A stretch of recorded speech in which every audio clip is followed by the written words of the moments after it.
I stole my twin sister's identity after she abandoned her daughter. Now she's back demanding her life back. When my identical twin Olivia walked out on her 3-month-old daughter and husband 5 years ago, I never expected to become her. But that night, as I held my screaming niece while her father James collapsed in tears, something inside me broke. She left a note, James said, handing me a piece of paper with Olivia's familiar handwriting. I can't do this anymore. I'm not meant to be a mother. Don't try to find me. I stayed that night to help, then another, then a week. Little Emma would only sleep in my arms, probably confused by how much I looked and smelled like her mother. James was drowning in grief, barely functioning. Just until you get back on your feet, I told him when I moved in temporarily. I had just lost my job and apartment anyway. Partite, it seemed like fate. I never planned the deception. It evolved naturally when Emma started calling me mama at 10 months old. The first time it happened, James and I exchanged a look of pure panic. But neither of us corrected her. By Emma's second birthday, neighbors who didn't know us well assumed I was Olivia. I didn't correct them either. James and I never discussed it explicitly, but we fell into a comfortable routine. We weren't romantic partner, we slept in separate rooms, penned, but we were a family. I became Olivia on paper too. Included her birth certificate and social security card she'd left behind. I renewed her driver's license. I took over her abandoned social media accounts. I became her at Emma's preschool, at doctor's appointments, at community events. My own identity gathered dust. I told myself I was protecting Emma from the trauma of abandonment. What child deserves to know her mother chose to leave? Better she believe I was her real mother who loved her unconditionally. Last month, Emma started kindergarten. As I helped her into her uniform, smoothing her hair, Taryn so like Olivia's, like mine. Paired, she looked up and said, I am glad you are my mommy and not somebody else. My heart shattered and soared simultaneously. That very afternoon, I was picking up groceries when my phone buzzed with a text from James.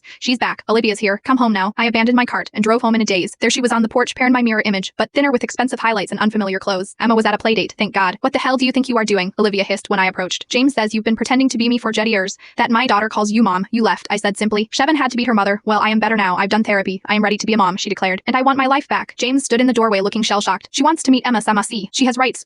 I laughed bitterly. You forfeited those when you walked out on a 3-month-old. I was suffering from postpartum depression, Olivia shouted. You had no right to steal my identity, my husband, my child. You abandoned your identity, I countered. I just made sure your daughter had a mother. Now Olivia's threatening legal action. She says she can prove I've been committing identity fraud. She wants to tell Emma the truth, parent, that I am just her aunt, an imposter who's been lying to her for years. James finally spoke up last night after Emma was asleep. I don't want Olivia back, he whispered, but Emma deserves to know her real mother, doesn't she? I don't know what to do. Emma is my daughter in every way that matters. I've kissed every scrape, celebrated every milestone, whispered I love you every night for 5 years. But when I look in the mirror, I see Olivia's face part, our face part, and wonder if blood really is thicker than water. If biology trumps the love I've given tomorrow, Olivia is coming back to meet Emma. She's bringing her lawyer, and I am terrified that the life I never meant to steal but came to cherish is about to be ripped away from me.